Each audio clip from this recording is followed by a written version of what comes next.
Na peuple congolais wabino molobeli ya mboka sentinelle ya RDC le prophète King MB Élysée lelo lisusu na epoto solola maye etali mboka nalobaka na bino tango nyonso pour l'amour de mon pays je n'aurai point du repos pour l'amour de ma patrie je ne me tairai point yebisa moninga na yo ete lelo lisusu molobeli ya mboka ye pona koloba likambo ya kaniaka corruption ya Chilombo saleur de la honte saleur de la corruption oyo tozobenga na lopoto corruption à ciel ouvert Chilombo azali kosala po ete anganzama na ebonga po ete alongwa te azali na loi ya anticipation te que lelo soki mandat nange sili na kosala nini ya omoni ba président africain ba osala ba coup d'état constitutionnel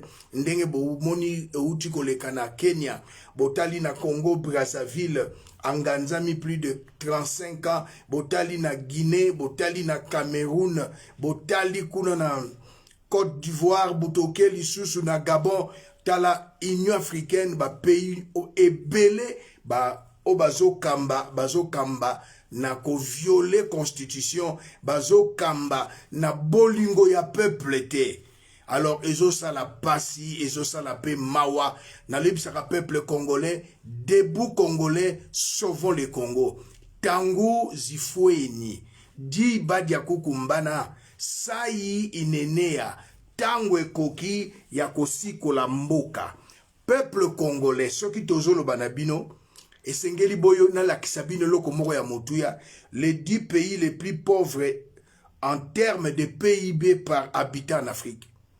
Les 10 pays les plus pauvres en Afrique. Le premier pays le plus pauvre c'est Burundi, le deuxième pays c'est Soudan du Sud, troisième Somalie, quatrième Centrafrique et cinquième est la RDC. Parmi les 10 pays les plus pauvres d'Afrique, RDC, République démocratique du Congo, est le 5e pays le plus pauvre d'Afrique. 6e est Mozambique, 7e est Niger, 8e Malawi, 9e Libéria et 10e Madagascar. Et la RDC est le 7e pays le plus pauvre du monde. Mais, ce que ba saleur, ya bato oyo ezosa la passe. Na lingina laksabino image. Bolanda bino moko o bino bolobaka te lelo esa bemission nangezali pièce contre pièce bolanda boyo comme président Macron touche combien? Combien vous gagnez d'argent? Alors je gagne, c'est public hein. Je dois être payé comme président de la République avant le prélèvement à la source, je crois que c'est environ 13 500. Combien? 13 500 je crois. Ouais. Et après alors les gens te diraient en comparaison avec les ennuis et le secteur privé que ça va pas, mais ça te paraît beaucoup. Et après, avec le prélèvement à la source, ça doit faire 8 500 par mois. C'est ça à peu près. Voilà, président Macron a bombi salaire n'a été. Chose étonnante depuis l'histoire de l'humanité, Adam et Ève Tilelo, Christian Lucia Kweno Atuna Chilombo, salaire n'a eu ça combien à l'obé à yébité. Bato ya mayele bo moto alolengo ayebi salaire nete abimi na tongo ake na bureau asali mosala mais ayebi salaire na été. C'est grave. C'est grave. Donc nous avons à la tête du pays un président menteur. Aboyi koloba salaire na ye. Soki tozo loba likambo ya ba salaire eza na importance.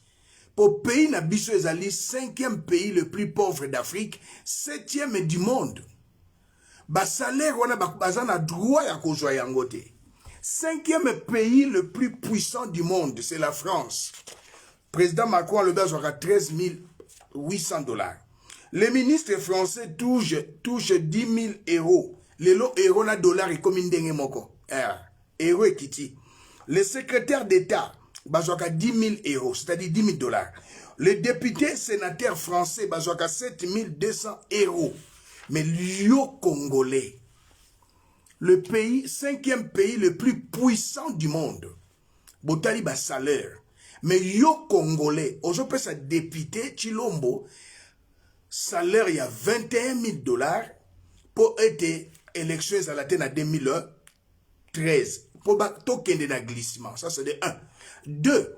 Aujourd'hui, ça député $21,000 pour na été élection et à la sous na suffrage universel direct, c'est-à-dire peuple a voté à sous président de la République et comme un député local en Afrique du Sud. Joseph Kabila meka ki yango e simba kite. Oyo pe yo meki e ko simba kate. Po ezali plan moko diabolique et satanique. Tu as échoué lamentablement. Et maintenant, ozoluka banzela ya mokuse, banzela ya gauche et droite, pour être ba voter yo. Bilan na yo eza négatif. Au sali le côté pendant 4 ans. Nous sommes au mois de septembre, octobre, novembre, décembre. Au sali le côté, na 2023, au sali kapé et le côté. Pour ozali na projet mon côté à société. État de droit, ezali projet ya papa Etienne Tshisekedi Mulumba. Paix à son âme. Mais yo moko, ozana projet mon côté. Alors, nous avons à la tête du pays un président inconscient. Le gouvernement, Samaloukonde et les ministres, ils sont inconscients. Toyena ba député inconscient. Vous avez été élu par le peuple. Mais les loyaux population, bazo souffrir. Population azola lanzala. Botala nan ba salaire ya Sony. Dilapidation du trésor public en RDC. Chilombo touche 2 millions de dollars par mois. En tout cas, un homme qui réfléchit. Donc, azana bolingo na yemoko tepe bolingo ya peuple te. Pourquoi doit-il rester à la tête du pays? Monteloko, la président ya Sénat touche 300 000 dollars. Le premier ministre touche 300 000 dollars. Président Assemblée nationale touche 200 000 dollars. Les ministres, oh, Mawa, bazo touché 50 000 dollars. Les sénateurs, 30 000 dollars. Ba député, 21 000 dollars. Oyena militaire, première classe, azo touché 80 dollars. To poussani lisusu na un lieutenant, officier subalterne, azo touché 150 dollars. Toyena colonel, officier supérieur, il touche 250 dollars. Toyena général, il touche 400 dollars. Mais nazo tout na bino ba militaire. Nazo tout na bino ba policier. Est-ce que vous êtes conscient? La réponse est que vous n'êtes pas conscient. C'est maintenant ou jamais. Oyo yozali officier, sous-officier, ozali mbolo, olobake mais non. Bateau bako kovanda sous ne bongate. Toyena enseignant, enseignant soit 115 dollars par mois. Admettons qu'il est marié, père de 2 enfants. Akofute landa kutalu boni. Kelas yabana talu boni. Toyena oyo babengi huissier, azo soit 50 dollars na fonction publique. Alors ngai attend que sentinelle de la RDC, mon lobeli yamboka, le leza lundi, rentrée scolaire, enseignant mon côté à kende kotangisa. Po bino ndi bozo pesa bana kelasi mayele. Na tango ya Joseph Kabila, un professeur ya université a touché 2 000 dollars. Le professeur salaire nezali 750 000 francs congolais, cela signifie 350 dollars plus oh bazo pesa bango prime et baza comment on touché 1350 dollars. Un professeur ya université. Mais yo député au Kendaka vacances parlementaires 2 fois. Au cause de la po tangate bozé belé bo tangate. Monzo ba pesi yo jeep ya corruption. Batuna ki moko na bino jipo bozu na crédit. Alobi oui, boko futa na banque nini ayebite, bako kata bino mbongo na banque par mois combien ayebite. 500 jeep ba pesi bino corruption. Regardez la première corruption à Chilombo. A pesi 500 jeep na ba 500 députés corruption mbongo ya l'État. Aye le loko pesa bino 21 000 dollars. Tokotala yango awa. Lelo ezali pièce contre pièce. Tolobaka makambo o ezali ya solo, tolobaka makambo ya lokuta te. Pongaza mosali na nzambe sengeli koloba bo solo. Tolanda. La loi des finances. Loi des finances yango. Comme ça, ce n'est qu'une partie. Ça, ce n'est que la partie qui prend les rubriques dépenses. Il y a, si je ne m'abuse, 7 autres textes, un peu volumineux comme ça, C'est ça la loi des finances. Ce n'est pas un secret, c'est connu. Malheureusement, nos représentants au niveau du Parlement ne relayent pas suffisamment les informations contenues dans ces documents-là. Voilà pourquoi nous n'avons presque pas l'information. Mais c'est clair que quand vous regardez dans ce document ici, pour ce qui concerne la rémunération au niveau de l'Assemblée nationale, effectivement, je suis ici, je vais vous épargner, mais c'est la page 26 sur 499, rubrique rémunération, pour ce qui est des députés nationaux, parce qu'il n'y a pas que eux, il y a aussi les personnels qui est administratif. Et pour ce qui est des députés nationaux, ils sont à 500. Le montant qui est prévu pour eux, en termes de rémunération, c'est 132 milliards 420 millions 464 000 francs congolais. C'est combien en dollars? En dollars, Là, c'est pour tous les députés. tous les députés, tous les députés. Ah, l'année ok. tout entière. Nous allons faire les calculs. Ah, 132 milliards 420 millions 464 000 francs congolais. Si vous divisez ça par 2000 francs, enfin c'est 2000 francs, ça veut dire pour avoir $1, ah, oui. vous allez tomber sur, je vais vite aller sur les calculs, donc si vous divisez ça par 2000 francs, vous tombez sur 66 210, 66 210 232 $. Alors, les calculs évoluant, si vous faites les 2000 ici, ça c'est ce que nous connaissons en dollars, alors ils sont à 500, donc nous allons diviser ça par 500 députés. Chaque député a droit, pour toute une année, à 132 420 $. C'est ça le salaire Mouyibi. député pour l'année. Comme on en... Alors, Vous n'avez pas fini, hein? Il faut me quand prendre ça par mois. maintenant, quand vous prenez ça par mois, vous divisez par 12, ça vous fait 11 035 $ le mois. Alors, donc, quels sont Pascal qui a parlé? Oui, je le disais ici tantôt qu'effectivement, mon aîné ici Pascal avait donné une information qui était vérifiée, qui est vraie. 11 035 $ par mois. Mais comment on en arrive à 20 000? C'est ça la question. 21 000. 21 000. C'est justement parce qu'il y a d'autres rubriques que les députés ne nous disent pas. Les Heureusement, nous avons la loi. Il y a d'autres rubriques que les députés ne nous disent pas. Vous allez dans une rubrique, par exemple, qu'on appelle commission. Dans les commissions, je vais me retrouver, prime, gratification et indemnité non permanente, 220 345 119 francs congolais.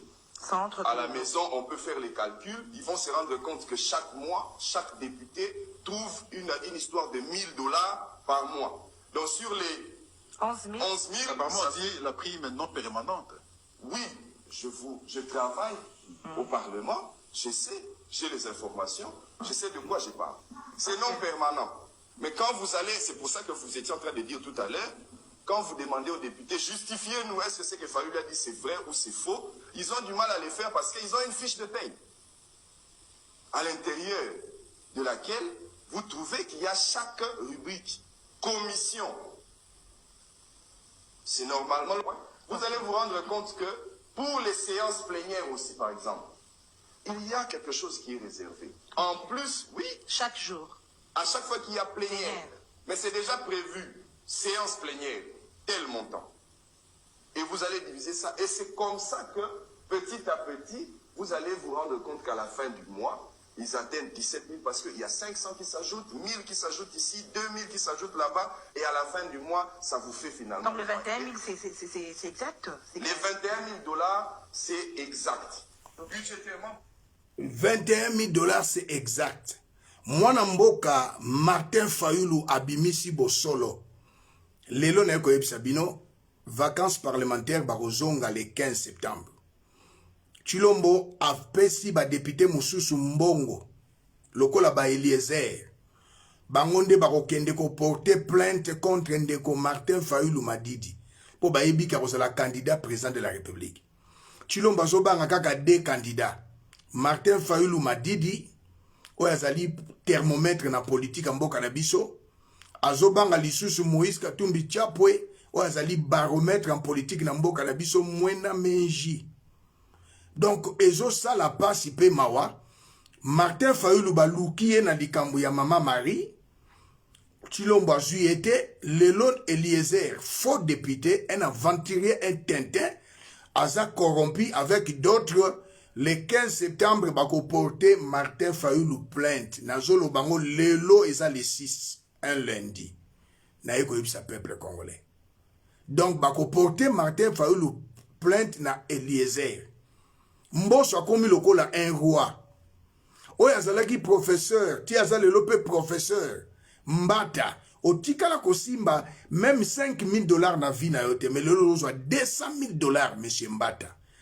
Nos intellectuels, leurs intelligences, ils allaient corrompus, voilés et ils allaient ensorcelés. Alors, Chilombo, ata, au corrompre ba député, ata, au bakiseli bango mbongo ta oyoyo lingi, glissement et kotikala kosala mate. Oyozo luka, glissement et kotikala ata moke kosala mate, monsieur Chilombo. Élection na suffrage indirect. Peuple votera lisusu de mbongo ezate. Mais ba mbongo ezali. Voyage na ezali 2,500,000. Ozali sikoyo okendaki Bruxelles oke na Hollande. Mais tala président ya Ukraine. Azolata elamba couleur ya pondu ya vert. Banda bitumbe bandi na Ukraine. Tala attitude na ye. Kopesa compte rendu na peuple. Il est le commandant suprême. Mais ya yo Bunagana ekei. Bolobaka superficie en mboka na biso ezali 2,345,000 km². Mais Bunaganda territoire à Bunaganda ekei. Territoire lisusu kuna na luozi territoire ba déplacer ba borne. Et koti na ngambo a Brazzaville saso atikala kolinga Congo te. E ngambo wana ba borne ba déplacer banani ba Rwandais bazakuna. Tozana 145 territoires, les autres 143 territoires. Mais tant on a 2019, au prêter serment, il y avait 145 territoires. Maintenant, tozana 143 territoires. Tobungisi Bunagana, Tobungisi Luozi, frontière, poussi, borne. Bandeko baleki balobi ango penga na sali ba investigation. C'est vrai. Basoda rwandais na bazali na Kikwiti, basoda rwandais bazana Mbanzangungu, bazosala nini? À la tête du pays, un président inconscient. Peuple cause à la inconscienté. Policier cause à la inconscienté. Militaire cause à la inconscienté. Chilombo Lobaka, pièce contre pièce. Tozala ba investigation ya somo. Chilombo Lobaka eloko moko na tangwa Joseph Kabila.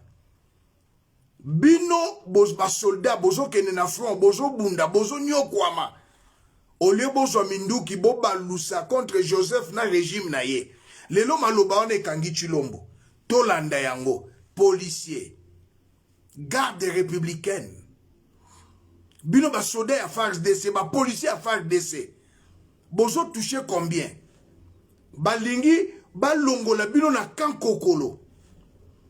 Bokeno kovanda wapi. Député azalaki na ndako ya salon chambre. Lelo député azotonga ndako. Sénateur azotonga ndako. Gilwano muyibi, Luando muyibi azotonga ndako. Ba ministre, ba conseiller Chilombo bazo touché ba 40,000, ba 50,000 $. Bazo tonga bandako. Batanga pété. Lokola ye moko. Il n'a pas un diplôme d'état. Moi na moko te Etienne Tshisekedi a un diplôme d'état. Les gens bazo préparé Christian Tshisekedi azala président ya IDPS na congrès bazo bongisa. Siège ya IDPS ba botoli yango IDPS balingi batonga immeuble. Mais nazo loba na peuple congolais. Kolinga kozala inconscient lokola Chilombo te. Kozala inconscient lokola ba ministre na ba député oyote. Bino ba peuple ne bo voter ki ba député. Les autres députés abandi ko lekela yo. Mais Tolanda oyo Chilombo alobaki. Voilà. Na Tolanda oyo Chilombo alobaki. Bo composer la nazo laksabino. Oyo Chilombo alobaki yango yo ye moko alobaki malobe e rattraper ye.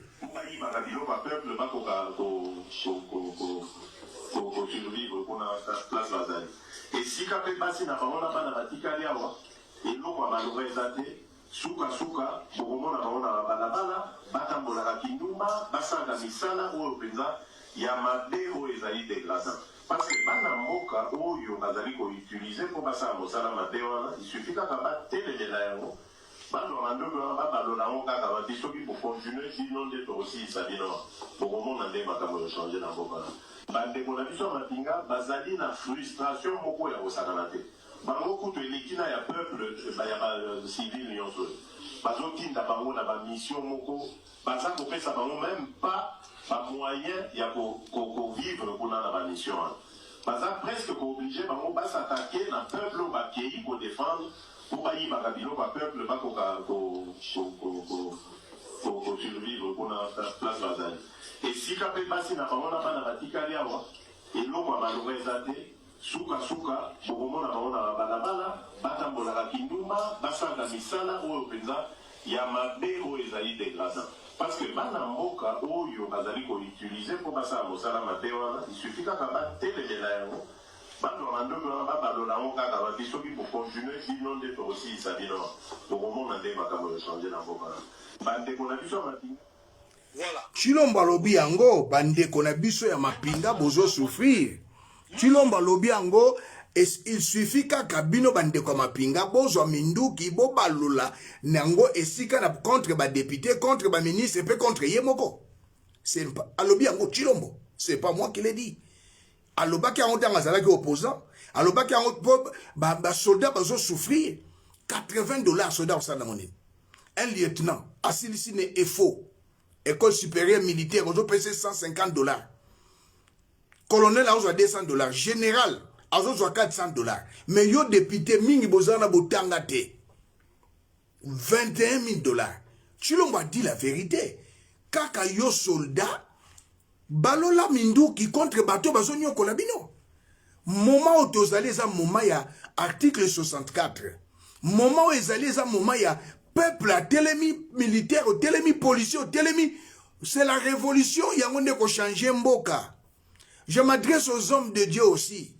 Roland Dalo. Zala loko la prophète Nathan. David Azum, moi si à Iri, Bacheba, Alobeda qui est. Zala loko la prophète Michel.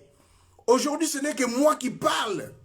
Mukuna Ozawapi, Osalaki Kimuluba. Roland Dalo, président, pasteur, ya Chilombo, Oza la courage mon côté. La Bible est claire. Il n'y a pas la communion entre les ténèbres et la lumière. Nous, les hommes de Dieu, les chrétiens, nous sommes la lumière du monde, les sels de la terre. Pasteur, mon côté a telemi na Congo pour la Koloba Makamboyo. Bovandi na bino kimia, bozo luka par tous les moyens, beaucoup en contact avec un criminel, un terroriste économique, Chilombo. Alors, peuple congolais, botala ba homme de Dieu pour na hôtel malokola Simon Kimbangu bazate. Ba homme de Dieu na Congo pour na hôtel malokola Martin Luther King bazate. Ba homme de Dieu pour na hôtel malokola Desmond Tutu atelema ki Afrique du Sud azate. Ce n'est que moi, prophète King MB Elysée na telemi pour na dénoncer le mal. Et dans vos églises, ba séminaire mikolonionso. Ba 4 jours, 5 jours à prière mikolonionso. Après bokaboli ba enveloppe bosengi ba na mboka ba bandimina bino mbongo. Mbongo ngeko uta wapi. Au Congo, les agents, les fonctionnaires à l'État ne sont pas mal payés. Ils sont sous-payés. Mais chaque mois, chaque semaine, séminaire à 50 jours. Mais est-ce que, pasteur, tu es conscient? Séminaire, il y a 100 jours. Maman 100 jours. Na mboko eza kokufa. Batuba kosambela pendant 100 jours. Après, bozo distribuer l'enveloppe. Oh, ezali crime spirituel. Terrorisme spirituel. Oh, bozali ko China ndenge balobaka na Kinshasa, bozo ko China bandimi. Oli à côté les comme un seul homme. Église catholique, église protestante, église kimbangiste, église de réveil. Botelem bolobi non. Tobi ma biso nyoso ko benga na régime sanguinaire. Tobi ma biso nyoso na population to benga na bato balingi mboka te. Oh, c'est un crime. Tala makambozo le kana régime à Chilombo a prêté serment. En 2019, tala un scandale d'État. programme ya 100 jours 100 ebimisa 700 000 dollars Chilombo ali yango a couvrir yango na kokangaka ndeko kamera lelo kamera akite mbongo eza wapi 700 000 dollars 2019 toyena 2020 na programme ya Chile Gelou balie mbongo na oyo batiaki ye mpo na francophonie azalaki DJ na Suisse ndeko na ye alia mbongo akima toyena 2021 mbongo ya RAM plus de 500 millions de dollars Chilombo aliango. Toyena 2022 botala lolenge kani Chilombo azoko boma mboka. Tous ceux qui soutiennent Chilombo ben conscient. Boza ben conscient. Vous soutenez le mal. Et après Chilombo boko futa. Les paniers circulent encore.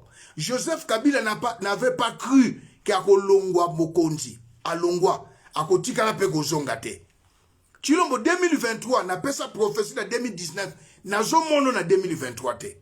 Glissement aux Luka et Kosalamakate. Joseph Ameka qui en 2016, ba membre ya parti na bino ba kufa 6, ba na batika la ba orphelin, basi batika la ba veuve. De Ozoluka glissement. Et comme Elion a Kisinga na Kingo, ba député ba komi très coûteux. Ba député olobaki nini déboulonnement, o déboulonné bango o déboulonné. Lelo ba komi Elion très coûteux, très cher. Bazo touché 21 000 dollars. O ezali débat ekosi lakate. Et continue na kati na bilan na yo. 2019, Chilombo a lié 700 millions, il y a programme, il y a 100 jours. Sa mère à l'intérieur, Christian Tshisekedi, Bangonyo Sonakati. 2020, Chile Gelou Balié Mbongo.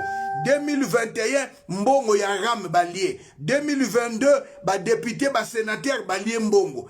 Pays Nabiso Congo ezali 5e pays le plus pauvre d'Afrique. Parmi les 10 pays d'Afrique les plus pauvres. Premier pays d'Afrique, Burundi. 2e, Soudan du Sud. 3e, Somalie. 4e, République centrafricaine. 5e, c'est la RDC. Vous touchez l'argent plus que le président de la France. 5e puissance économique. Il y a monde. Vous touchez 21 000 dollars collègue à député. Un député fédéral belge. Azo touché 6 000 euros. Boleki na mbongo. Après bozo kene na Fonds monétaire international ba def sabino mbongo, ba ko def sabino mbongo te. Banque mondiale ko def sabino mbongo te. L'auteur de la corruption en RDC c'est Chilombo. Na sengi na policier, na sengi na militaire, na sengi na civil ko bima na balabala ko benga na Chilombo, ko benga na gouvernement actuel ya corruption. Balobaki ba warrior ya ba miyibi, ko benga na ba député. Tozo kaka maloba ya Chilombo ye moko mutu alobi ngai te. Alobi le temps azalaki maloba oyo alobaki e rattraper ye. Voilà. Boyoti. Maloba Chilombo alobaki e rattraper ye. Yango yo. Alobaki yango opposant. Lelo maloba oyo bitumba bundaki e futi te. Presque obligé bango ba s'attaquer Chilombo. Qui pour défendre pour pas y makabilo ba peuple ba ko survivre pour la place Bazali. Et si quand on passe na bango na bana batikali awa eloko balobeza te suka bokomo na bango na balabala batambola ka kindumba basanga misala oyo penza ya mabe oyo ezali dégradant. Parce que bana mboka oyo bazali ko utiliser pour basala mosala mabe wana il suffit kaka batelemela yango bandoko babalola ngo kaka bati soki bocontinue bino nde tokosiyisa bino bokomona nde makambo yochange na mboka. Bandeko na biso mapinga bazali na frustration moko ya kosakana te. Bango kutu elekina ya peuple ya civil nyonso. Bazotinda bango na ba mission moko baza kopesa bango même pas ba moyen ya ko vivre kuna na ba mission. Baza presque obligé bango ba s'attaquer na peuple ba pays ko défendre pour ba yi makabilo ba peuple ba ko survivre kuna place Bazali. Et si quand on passe na bango na bana batikali awa eloko balobeza te suka bokomo na bango na balabala batambola ka kindumba basanga misala oyo penza ya mabe oyo ezali dégradant. Parce que bana mboka oyo bazali ko utiliser pour basala mosala mabe wana il suffit kaka batelemela yango Bando mandoki wana babalola ngo kaka babi soki bokontinue bino nde tokosilisa bino bokomona. Bobalola minduki lokola Chilombo alobi contre ye moko. Bobalola minduki contre ba ministre, bobalola minduki contre ba député. Vacances parlementaires les 15, quinois. Bino nyonso na parlement, na palais du peuple, bino nyonso na cité ya Oya, Kanga Chilombo, Kanga Denise Nyakero, Kanga ba député, Kanga ba ministre, beaucoup sa régime ya corruption, régime de la honte. O bazako dilapide mbongo ya peuple, beaucoup sa yango na pesi mot d'ordre à ma qualité de la sentinelle de la RDC, na telemi lokola Simon Kimbangu, na telemi lokola Desmond Tutu, na telemi lokola Martin Luther King. Bo telema, ba français ba sikola mboka na bango, il y a eu la révolution française. En Afrique du Sud, bana mike ba bima na quartier ba bengi Soweto, bana ba kufa, un peuple se libère. Il n'y a jamais eu la révolution au Congo. Quinoise, bo appliquer l'article 64. Bo teleme la groupe ya batoyo, ndenge Chilombo alobi, bo kanga bango. Ya yeba kitike malobo yoko kanga ye. Pièce contre pièce, malobo e kangi Chilombo. Peuple bima, le 15, bozala, mokolo, oyo rentrée parlementaire, bo balobi nini, palais du peuple. Bo siéger, bo vandawana, lokola na Sri Lanka, ba kota te, bazana makanisi ya mabe ya kokanga Martin Fayulu, motalobi bo solo, bazana makanisi ya mabe contre Moïse Katumbi Chapwe, mwena menji, bo telemela bango, Jean-Pierre Bemba c'est mon frère, il est déjà corrompu, Ndekonanga Vitel Kamere, il est déjà corrompu. Alors, Botelema, il n'y a que deux opposants à Congo. Il n'y en a que deux opposants. Martin Fayulu Madidi, il est des Congolais. Na bandundu, bako sabinote, il n'est pas sénégalais. Botelema, bo empêcher bakanga Martin Fayulu. Botelema, bo sunga Moïse Katumbi Chapwe, les baromètres la politique en boka nabiso. Bal deux opposants, ceux qui to sangani, to sikola mboka. Ce n'est que la révolution eko libéré mboka. Mingi bazo salela mabumu na bango. Ba député bazo salela mabumu na bango. Ba bossa ni bino. Tina ya corruption ezaka ka mibale. Glissement. Élection ezalate na 2023 to keneti na 2025. Baya ko présenter bino ke moyen to sala élection ezate mbongo ezate. Chilombo acheter de messe de villa na poto. Oyo molonga inaye Rwandaise tuti Denise Nyakero asombi ba villa na poto. Bakon sabino mboka osala ba élection ezate to élection ezala siko na suffrage indirect ba député ne ba voter président ba député ya ba miyibi ya boye. To komi na tango ya article 64. Debout Congolais sauvons le Congo. Tango zifweni. Diba ya kukumbana. Tango ekoki. Sai inenea bolandi Chilombo malobe kangiye nazongi sango lisusu to ezelengi malobe kangi Chilombo ye moko ngai te alobi bo balola minduki contre Joseph le bo balola ngo contre ye moko ye mutalobi Chilombo bazotinda bango na ba mission moko baza kopesa bango même pas ba moyen ya ko vivre kuna na ba mission. Baza presque obligé de s'attaquer dans le peuple qui pour défendre pour bailler ma cabine au peuple pas survivre pour la place Lazali.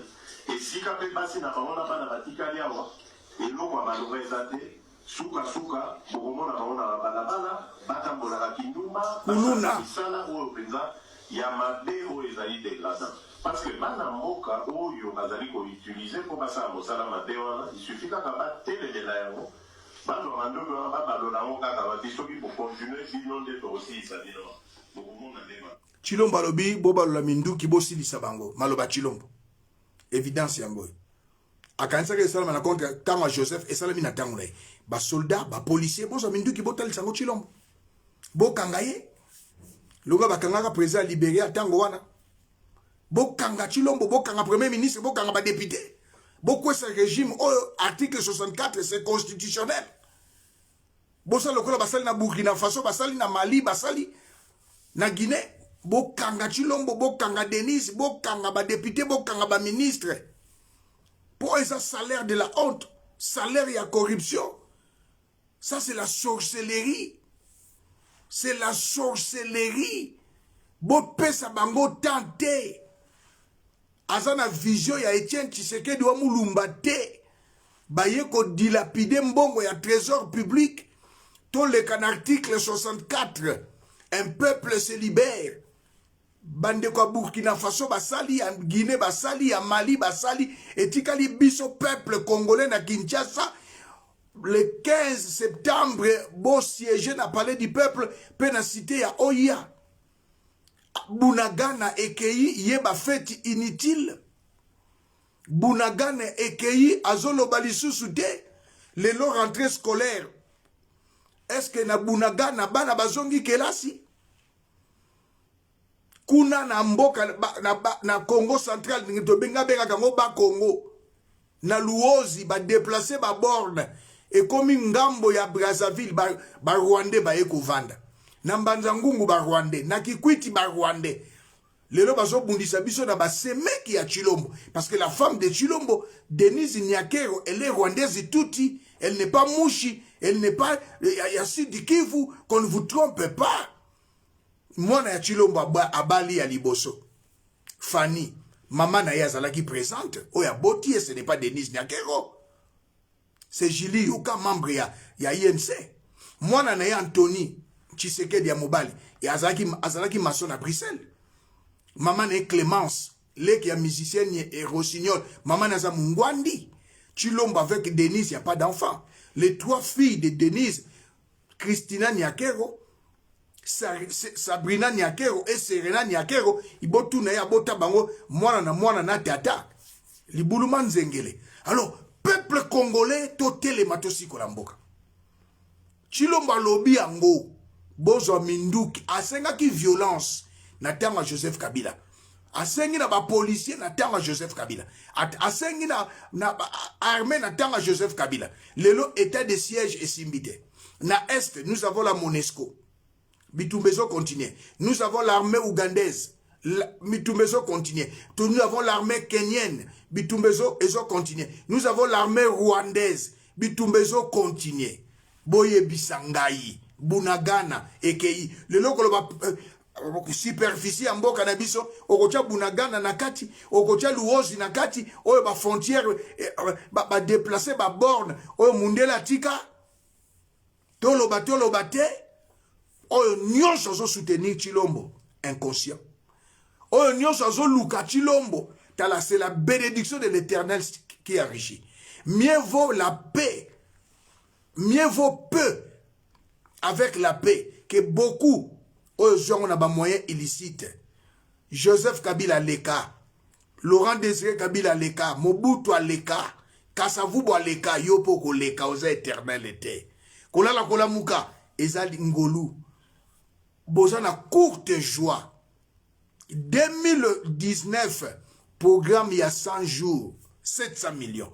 2020, pour Chile Gelou, Bolie Mbongo. 2021, pour RAM, plus de 400 millions. 2022, dilapide mbongo ya l'État. Ya ko pesaka batu ba salaire moko ya sorcellerie, ba salaire de la honte, ba salaire ya corruption. Bolingi bo kanga Martin Fayulu Madidi. Eliezer okoloba lisusu te. Eliezer okoloba lisusu te. Pour avoir dit la vérité, il faut kanga Martin Fayulu Madidi. Mais non. Quelle est la vision de l'Union sacrée? L'Union sacrée n'a pas de vision. Toloba te. Toko continue kaka koloba. Toko tikala kolemba te. Macron a lobby salaire na ye. Botala on a loba ki de mission précédente. Sony pe mawa. Na ye kotali sabino les 3 cartes de Félix Antoine Chilombo. Lelo bosoloba amatiseli ba député misolo ba ndenge mona mboka leki nanga pero luara lobby bazofuta un député $21,000. À l'équipe même salaire ya Macron, le président de la République française, à l'équipe ba ministre ya France, aleki bato ebele na au fonctionnaire ya France bon bakoyede mboka na biso lolenge kani tango yo député oza kotouche $21,000 et soki wana te $1,000 ya prime mpona badepute oyo bazali na union sacrée $5,000 ya prime dynamique mboso tane bazosakana na mboka esali boni ndeko na ngai $27,000 oyo député azali kozwa un député batuni ye salaire na ye ezalaka combien alobi ayebi te Félix Antoine Tshilombo batunaka pe ye salaire na ye na top Congo alobi ayebi salaire na été donc Tshilombo ayebi salaire na été ba ministre ba yebi salaire na bango te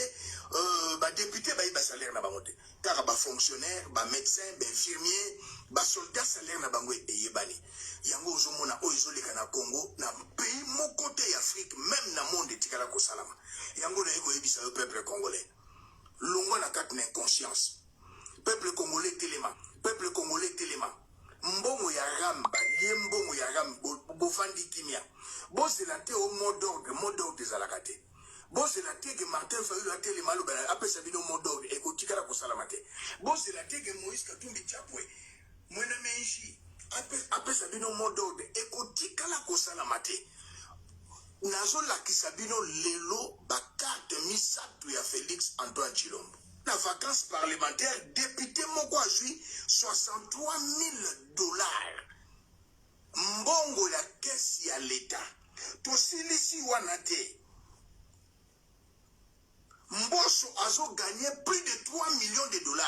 Joe Biden azwaka $3 millions te président moko te na Europe na Afrique azwaka salaire ya $3 millions te André Mbata azo gagné $200,000 bazo pesa ye 500,000 bazo pesa na prime pour na ko gérer ba député na Sama Lukonde mais congolais ozamu mawa pe mawa pasi pe mawa debout congolais sauvons le Congo na sengi na enseignant année oza chômé na déclaré à ma qualité ya sentinelle ya RDC cette année est chômé enseignant bokende kusukotang sabana école maternelle primaire même ba professeur à université bo continuer grève na sengi na corps médical bozo équipe moko restreinte vanda pona santé à bato c'est important bokota na grève corps médical na sengi pona première fois na Congo militaire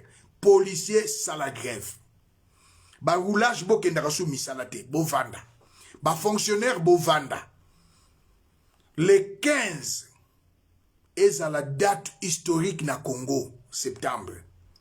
Population quinoise bo bima. Bo ke noko vanda lokola bande ko ya Sri Lanka ba vanda ka na palais présidentiel bo vanda wana. Policier ko simba population te. Na yo pe policier, na yo pe mapinga. Bino nyonso le 15 septembre bo vanda wana. Na yo JR, garde républicaine, bo vanda wana bolobi misala ya ba parlementaire, ba sénateur, ba député abo pia. Équipe mosusu, groupe mosusu, direction palais présidentiel kunana oya. Bolobi Tshilombo toyo kozwa yo olongwe. Tolingi lisusu yo te. Po oye komi lokola kindoki. Vous êtes des inconscients. Un président inconscient. Talon le jeune David. Plutôt le fils de David, Salomon. Il était très jeune. Mais Nzamba Tounié Olingi Nini, alobi pesanga intelligence, la sagesse. Pourquoi? La sagesse, la définition prophétique de l'intelligence. L'intelligence, c'est la capacité de comprendre les choses. Mais la sagesse est la capacité de solutionner les choses. Tshilombo n'est ni intelligent ni sage. Un président inconscient, Sama Lukonde inconscient, les ministres inconscients, les députés inconscients. Mais non! Quand le président de la République n'est pas intelligent, les députés ne sont pas intelligents, ni les ministres. Et ça, tant que le peuple, vous devez vous prendre en charge, le la Laurent Désiré Kabila Lobaki. Oh, et ça, tant qu'il y a article 64. Oh, et ça, tant qu'il y a révolution. Bon, c'est la source 2023 T. C'est maintenant ou jamais. Ma fout en tabac. Et balia kamotango ezana moto. ba pays lokola ba Brazzaville ba Gabon ba nini eloko boyeso ke salami président Longwe yemoko Chilombo lobi bozo souffrir état de siège simbité Bunagana ekei yazo voyager na ye lelo luozi ba dépasser ba borne o ezala na mboka na biso toza sous na 145 territoires te comme na 143 territoires bolingi balikanisation balobela bino na langage nini le 15 septembre la policier armé civil bino nyonso na palais Chilombo bino nyonso bokende ko siéger bobenga na batoyo ezalaki wa bino molobeli ya mboka sentinelle ya RDC Papa Congo le prophète King MB Élysée descendant de Simon Kimbangu de Martin Luther King descendant ya archevêque Desmond Tutu botelema population bobengana ba ministre bobengana ba député na yemoko Chilombo c'est maintenant ou jamais un peuple se libère tanguzi foeni dibadia kukumbana sa inenea tango ekoki merci mbala ya sima